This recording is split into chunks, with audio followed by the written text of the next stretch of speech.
Union bank of ইণ্ডিয়াই launch কৰিছে cash deposit facility বাই scanning QR code. QR কোডৰ জৰিয়তে আপোনালোকে যিকোনো UPI দি পেলাই ইউনিয়ন বেংক অফ ইণ্ডিয়াৰ এটা ATM লঞ্চ কৰিছে, তেওঁলোকে সেইটোতে ডাইৰেক্ট আপোনালোকে ডিপজিট কৰিব পাৰিব।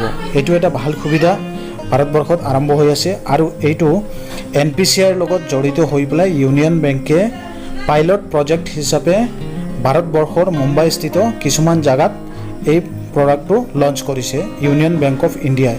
আপোনালোকে এই সুবিধাৰ জৰিয়তে QR কোড দি স্কেন কৰি পেলাই যিকোনো বেংকৰ একাউণ্টতে পইচা ডিপজিট কৰিব পাৰিব আৰু আপোনালোকৰ নিজৰ যদি ইউনিয়ন বেংকৰ একাউণ্ট থাকে তাতে আপোনালোকে ডিপজিট কৰিব পাৰিব। ডিপজিট কৰাৰ এটা চিষ্টেম ষ্টাৰ্ট কৰিছে আৰু এইটো UPI ICD পাইলট প্ৰডাক্ট বুলি কোৱা হৈছে। এণ্ড্ৰইড কেছ ৰিচাইকেল মেচিনৰ দ্বাৰা পৰিচালিত হ'ব।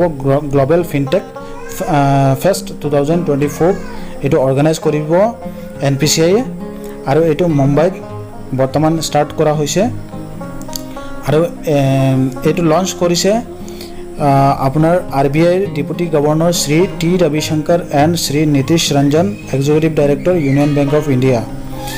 এই এটা ভাল সুবিধা যদি এনেকুৱা লঞ্চ হয়, কাৰণ মানুহে ডিপজিট কৰিবলৈ বহুতো প্ৰব্লেম হয়, কেতিয়াবা বেংকত ভিৰ থাকে বা অলপ কিছুমান অসুবিধা হয়। যদি প্ৰত্যেকটো ATMতে UPI জৰিয়তে এনেকৈ QR কোড দি পেলাই প্ৰত্যেকটো বেংকত এই চিষ্টেমটো থাকে, তেতিয়াহ'লে বহুত হেল্পফুল হ'ব।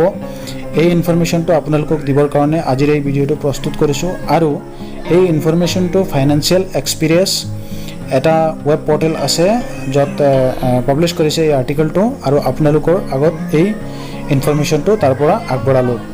তো আশা কৰোঁ আপোনালোকে এই ইনফৰমেশ্যনটো পাই পেলাই ভাল লাগিছে। যদি এই সুবিধাটো আহে আমাৰ সকলোৰে ভাল হ'ব। ধন্যবাদ। আজিৰ এই ইনফৰমেশ্যনটো ইমানতে। যদি ভাল লাগে বেলেগক শ্বেয়াৰ কৰি দিবা, ইনফৰমেশ্যনটো গম পাব সকলো।